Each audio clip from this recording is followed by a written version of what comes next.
bem-vindos. Nós estamos iniciando mais um OABDCcast, o podcast aqui da Ordem dos Advogados do Brasil de Duque de Caxias. Eu sou Walter Souza, seu apresentador.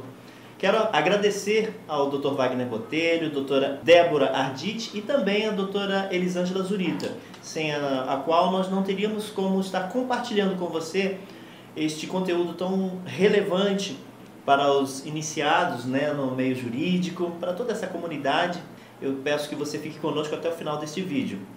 Quero também agradecer aos nossos patrocinadores, que são as empresas Zurita Real Estate e Joint Agency, conectando pessoas. E o nosso tema de hoje é a Lei Maria da Penha. Olha que tema extremamente importante. Essa é a hora em que eu te convido a você compartilhar o link deste vídeo para o máximo de pessoas possível, pois quando você assim o faz, a plataforma entende que você está gostando dos nossos conteúdos e ela manda para mais pessoas. É importante, tá bom? Então, por favor, deixe o seu like, siga, compartilhe. Desde já o nosso muito obrigado. Então, como eu falei, o tema de hoje é Maria da Penha, sugerido pela Comissão de Mentoria Jurídica, na qual eu tenho a grata honra de estar apresentando aqui ao meu lado. Eu tenho a doutora Sayonara, ela é advogada trabalhista, ela é delegada da CAARJ e presidente da Comissão de Mentoria Jurídica. Doutora, muito obrigado pela presença. Muito obrigado a você. Também compondo a mesa nós temos a doutora Leidiane, ela é advogada trabalhista, ela é professora de prática jurídica, não é isso? E vice-presidente da Mentoria Jurídica. Doutora, seja muito bem-vinda. Muito obrigada, agradeço a oportunidade de estarmos aqui. Perfeito. E a nossa convidada de honra, nós temos a doutora Antônia Rocha, ela é advogada pós-graduada em Direito Penal e Prática Penal pela PUC do Rio Grande do Sul. Ela é mentora de Direito Penal no projeto de Mentoria Jurídica aqui da OAB de Duque de Caxias. Seja muito bem-vinda, doutora. Muito obrigada, agradeço o convite de estar aqui nesse projeto tão enriquecedor da OAB de Duque de Caxias, que está sempre trazendo forma de conscientizar, trazendo informação para o senso comum. Que ótimo. Perfeito. Sem mais delongas, eu já quero então abrir com a primeira pergunta. Quando, na verdade, como e quando surgiu a Lei Maria da Penha? Então, a Lei Maria da Penha surgiu em 2006 e não foi por acaso. A gente sabe que o direito ele se adequa ao dia a dia. Então, foi justamente porque uma mulher chamada Maria da Penha sofria agressões físicas, psicológicas lá em Fortaleza, no interior de Fortaleza, que o Nordeste é conhecido por, infelizmente, ainda ser muito machista. O mundo inteiro mas o Nordeste ainda está muito enraizado. E ela ia na delegacia várias vezes e não tinha uma punição. Enfim, ela, se eu não me engano, ela ficou cadeirante. As agressões dela foram muito pesadas. E ela correu atrás da justiça, publicou, falava onde podia divulgar. E aí se viu a necessidade de uma criação específica para proteção às mulheres, porque se identificou que a maior parte das mulheres sofrem agressões não de forma usual e comum, mas sim por serem mulheres, ou seja, é usado pelo fato de mulheres terem menos força fisicamente e por uma questão cultural de ser colocado um homem como o dono da mulher. Até vale lembrar que até pouco tempo a gente não votava, a gente não fazia faculdade, a gente não podia fazer nada sem a permissão dos nossos maridos. Então, por isso viu-se a necessidade de uma lei específica para proteger as mulheres. Uma posição hierárquica, né? Exatamente. Uma hierarquia, né? Exatamente. Doutora Antônia, quais são as principais medidas protetivas disponíveis sobre a Lei Maria da Penha? Então, quando a gente faz o pedido da medida protetiva, existe o afastamento do lar, né? Geralmente a vítima mora com o acusado, então essa medida gravosa faz com que o acusado saia da residência. Vale lembrar que para você pedir uma medida protetiva não necessariamente precisa de provas, basta você dizer que está se sentindo ameaçada. Porém, como o afastamento do lar é uma medida considerada mais gravosa, eu sempre recomendo que você tenha o mínimo probatório, seja uma foto, um áudio ou um vídeo. Porque na teoria não precisa, mas na prática, se não tiver alguma coisa, geralmente não concede, tá? A gente tem também o afastamento do acusado aos parentes da vítima. Dependendo do caso, pode se estender ao filho, se for comprovado que a criança também está sofrendo algum tipo de violência. Existem algumas possibilidades de você conseguir o benefício da protetiva, e essas são algumas dessas. Nós voltamos ao tema, o ônus da prova, né? Está presente. Sempre. Exatamente. Eu gosto sempre de falar isso porque lá na letra da lei está lindo, né? Não precisa de provas. Mas na prática, quando a consequência é esse afastamento do lar, infelizmente a gente sabe que não concede.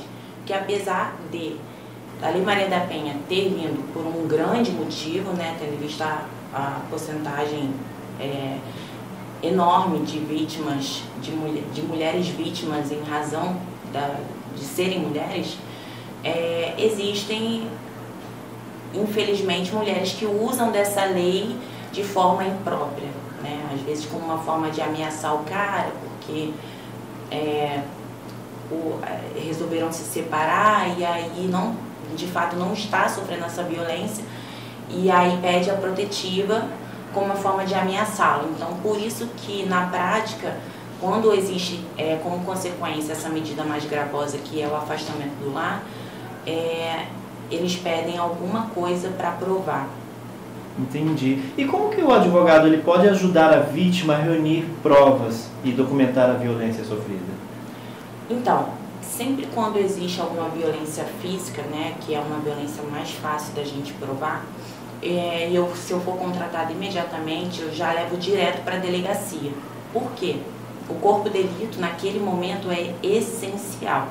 É claro que, a depender da gravidade das lesões, já aconteceu de ir com a cliente e a própria delegada falar: doutora, é necessário ir à UPA, ao médico antes, devido à gravidade das lesões. Aí a gente vai, só que aí orientado com o advogado, lá na hora você pede ao médico para colocar na descrição tudo o que está acontecendo, o motivo das lesões, o grau, a gravidade, vai gravando os vídeos, fotos.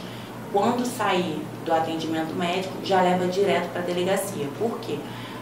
As lesões, elas vão ficando mais fracas, né, no decorrer do dia. Então, cada minuto é essencial para provas mais contundentes e que aquela vítima se sinta de fato que a justiça foi feita. Porque, infelizmente, muitas delas falam: eu fiz o registro, eu apanhei muito, mas nada aconteceu. E as provas são essenciais. Então, às vezes pode parecer até um pouco insensível: nossa, a doutora vai levar para a delegacia de primeira e não para o hospital. É porque aqui a gente está visando o conjunto probatório, que é o que de fato vai fazer o acusado ser condenado e ter uma pena justa. Então, a orientação para ajudar a vítima é nesse sentido, conjunto probatório. Perfeito. Quais são os desafios mais comuns enfrentados pelos advogados em casos de violência doméstica e como superá-los? Então, no caso pela vítima, né? Na verdade é o amparo do Estado, porque a Lei Maria da Penha, eu digo que é uma das leis que mais avançou, né? Que demais prende. Só que, do que adianta você orientar uma vítima a fazer a denúncia, né, da agressão, se ela depende totalmente, economicamente, financeiramente, do agressor? E aí que a gente tem que entrar nas políticas públicas, né, no amparo do Estado. Então, o maior desafio que eu encontro quando eu vejo alguma vítima me pedindo orientação é isso. Ela fala: doutora, mas eu não trabalho, porque geralmente a mulher abdica da sua vida profissional para cuidar dos filhos, da casa. Então, como é que essa mulher vai fazer a denúncia da agressão que ela está vivendo se ela não tem o mínimo para se manter? E aí entra a questão de existir os abrigos. Mas, gente, o abrigo, infelizmente, ainda é muito precário. Muito precário. é pequeno, não tem um mínimo de conforto, então são várias mulheres amontoadas em um espaço pequeno. Então, o nosso desafio, o meu maior desafio é quando essa vítima chega para mim indagando o que vai acontecer depois, como ela vai ser ajudada, e eu não saber o que dizer, porque a gente na prática sabe que tem esses empecilhos. É claro que existem vítimas que têm condições de ir para outro lugar, alugar um outro imóvel distante, como já aconteceu de uma cliente minha que foi para outra cidade, uma cidade que ela não conhecia ninguém, mas ela tinha meios para refazer a vida dela. Mas a realidade da maioria não é essa. Então, até para a gente orientar ela a fazer o registro, tem que ter muito cuidado, porque eu posso estar colocando a vida dela em risco. Porque se ela voltar para casa que o agressor conhece, tudo bem, tem a protetiva, ela pode ligar para a polícia, mas às vezes pode não dar tempo. Então, esse é a maior dificuldade. Então, acho que ter medidas do Estado mais eficazes para ter um amparo a essas vítimas. Perfeito, doutora. Muito obrigado. Nada. Doutora, voltando ao caso das falsas acusações, né, que até a doutora mencionou, como lidar com isso? Como a doutora, nessa área criminalista, como lidar com essa situação, né? Uma vítima chega para você, narra toda uma violência doméstica, no decorrer ali do processo, a doutora se depara com essa situação de que foi, na verdade, uma falsa acusação. Como lidar com isso? Bom, acontece muito na prática, muito. Não é a maior parte, mas acontece. E quando eu estou pelo acusado, e a gente sabe quando o cliente está mentindo ou não. E já aconteceu do cliente falar, doutora, não fiz nada disso, foi tudo manipulado. Quando a mulher usa da lei de forma imprópria, geralmente, em algum momento, ela deixa escapar. Quando acontece, porque às vezes o cara quer se separar, arranjar outra mulher, ou às vezes quer fazer uma alienação parental, afastar da criança. Em algum momento ela vai entrar em contato com o cara para falar aquilo. Porque quando existe uma mulher que usa da lei de maneira imprópria, ela parece que a lei, ela acha que a lei não vai funcionar. Porque a gente tem esse pensamento que a lei não funciona. Mas a Lei Maria da Penha funciona muito. Então, você fazer uma denúncia falsa é muito perigoso. Então, ela entra em contato com o acusado, geralmente para demonstrar aquilo. Eu fiz, se você, sei lá, não me der tal coisa, eu vou fazer de novo. Então, como eu oriento o meu cliente? Tá sempre com o telefone escondido para gravar. Se ela ligar, gravar. Se ela mandar mensagem, deixar salvo. Porque para a gente comprovar a inocência do cliente nesse sentido, a gente vai juntar tanto declarações de testemunhas que tinham convívio no casal para demonstrar o comportamento, ela era agressiva, sempre acontecia isso, a gente já sabia de um histórico de ciúmes, enfim, para mostrar o contexto de como aquilo levou, então com base em testemunhas e essas provas.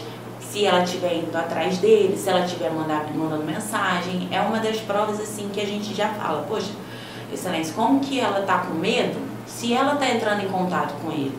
Então, existe todo um conjunto probatório para a gente narrar de forma cronológica e demonstrar que aquele acusado está sendo injustiçado. Então, seriam essas as medidas para provar a inocência. Perfeito. E, doutora, no caso do agressor, né, está perseguindo a mulher, né, no seu ambiente de trabalho, existe alguma proteção legal em relação a isso? Isso é muito importante, doutora, porque eu não vejo as pessoas falarem. Isso aconteceu na prática também com uma cliente, que ela foi mantida em cárcere privado. Ela apanhou muito, os filhos apanharam muito. E quando ela conseguiu, ela fez a denúncia, o cara foi preso, mas antes dele ter sido preso, porque isso demorou 1 ano, ele estava perseguindo ela no trabalho. E ela entrou em contato com o empregador pedindo para ela ficar um tempo afastada, porque ela estava correndo um risco iminente de morte. Era claro, tinha todo o contexto para aquilo.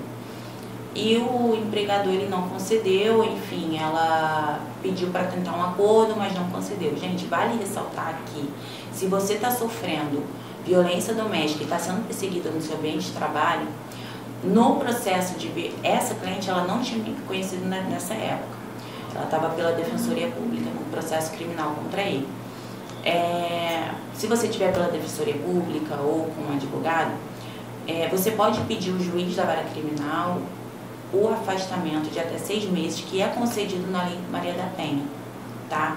E aí o juiz faz essa concessão, informa o empregador, ele é obrigado a conceder esse afastamento de até 6 meses. Já me perguntaram também, tá, e aí como é que a vítima vai receber se ela não vai estar trabalhando?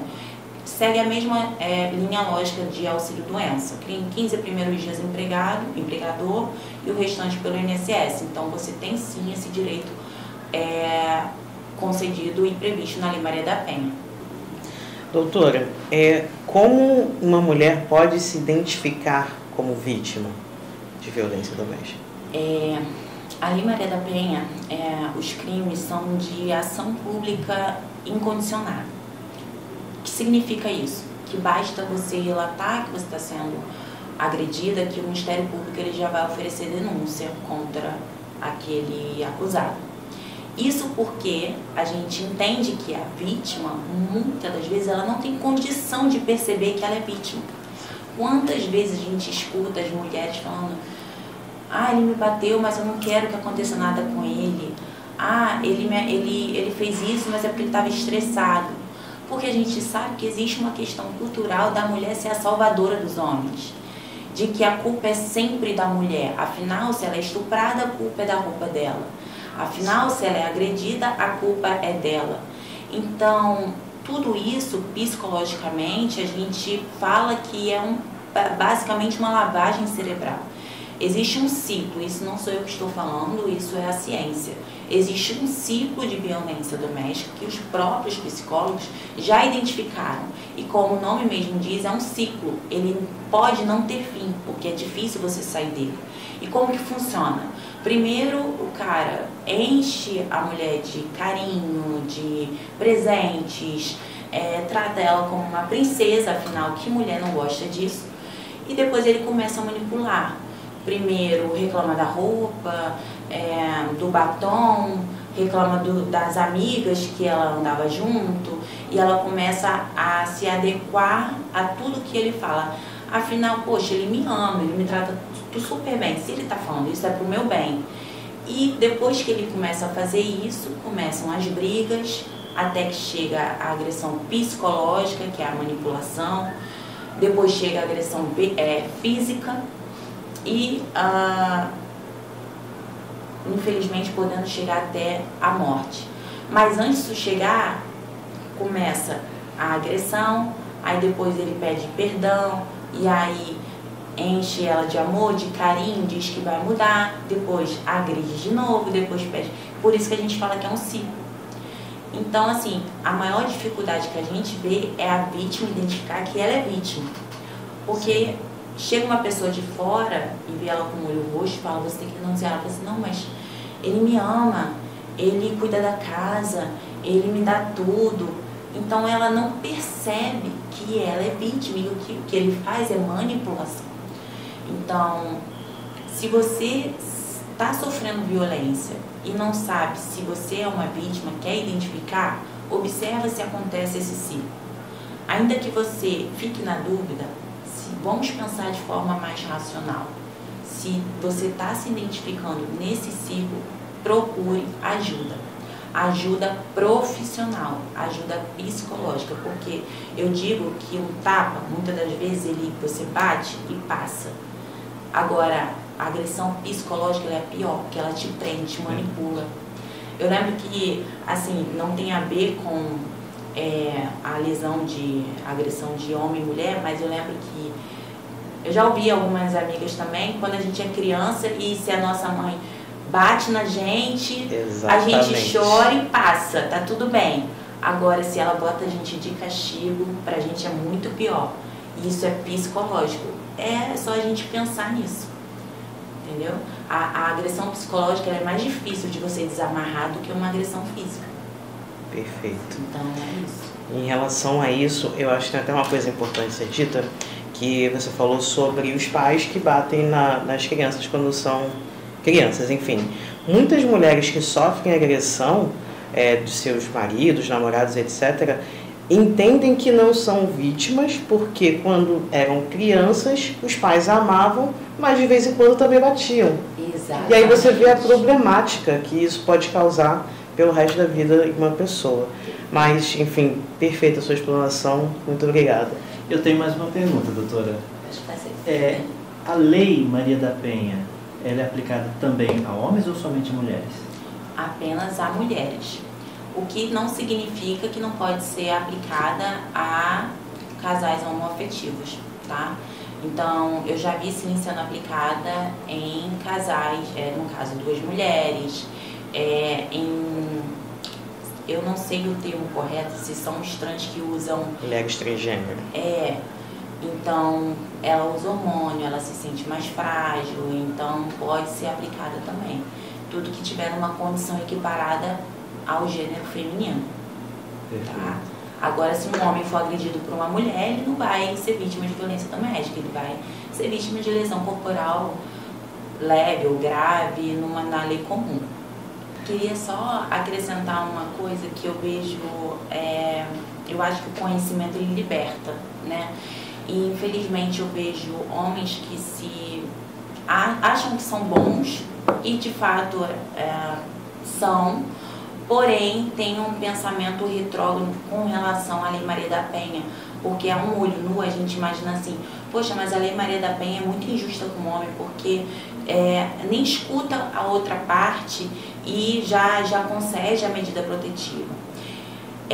Eu convido a esses homens que têm esse pensamento, mas que são pessoas boas, assim, a de fato estudarem o motivo pelo qual existiu a Lei Maria da Penha, então estudar as estatísticas e entender que a Lei Maria da Penha, se você for pensar em proteger, o que vale mais? Você conceder uma medida protetiva de praxe para que salve a vida daquela vítima ou correr o risco de não acreditar na palavra dela e ela morrer.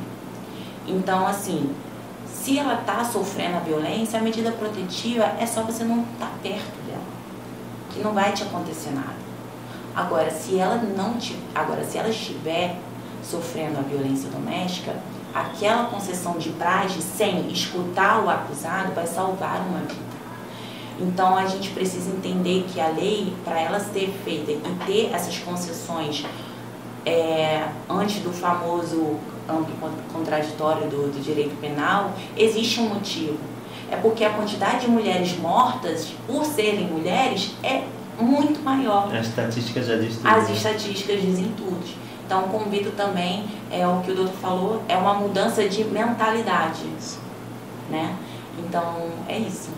Eu agradeço muito o convite. Olha, com certeza esse é um tema que merece aí uma segunda, terceira e quarta rodada, né? Porque realmente precisamos dar voz a tudo isso, como a doutora bem exemplificou, é uma mudança de mentalidade, precisa virar uma chave de toda uma sociedade, algo que já foi incutido desde lá de trás, dos nossos avós e bisavós. Então, é um tema que precisa ser muito debatido, né? Então, fica o nosso convite, né, para a doutora retornar mais vezes a esta casa. Agradeço a doutora Sayonara, a doutora Lidiane, agradeço também e espero voltar mais vezes. Com certeza, voltará.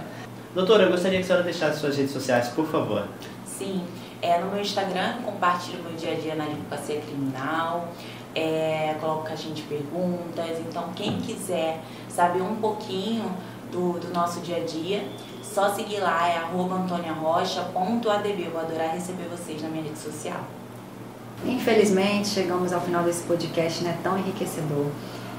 Quero agradecer a oportunidade, agradecer por estarmos aqui, nossa comissão de mentoria, junto com a doutora Antônia, agradecer a doutora Débora Arditi, nossa presidente, e a doutora Elisângela Zurita. Muito obrigada por abrir esse espaço a todos nós, né? E vou deixar também as minhas redes sociais aqui, para quem quiser seguir, receberei todos vocês também com muito carinho, é @dra.leidiane_martins. Bom, também gostaria de fazer meus agradecimentos à doutora Elisângela Zurita por fornecer esse espaço, à presidência da casa, na pessoa da doutora Débora Arditi, a doutora Leidiane, Walter e, claro, a doutora Antônia, que aceitou o nosso convite. É uma mentora que está aí na nossa luta, nessa terceira edição, e trouxe um tema de extrema importância, que, como o Walter falou, dá para ser discutido por muitos outros podcasts. Em relação às minhas redes sociais, o meu Instagram é Sayonara Advogada, então fiquem à vontade para seguir. Perfeito. E o nosso muito obrigado também vai para as empresas que nos patrocinam, que é a Zurita Real Estate e Joint Agency. Onde pessoas sábias dialogam, não existe conflito, existe sim novas ideias. Tchau, até o próximo.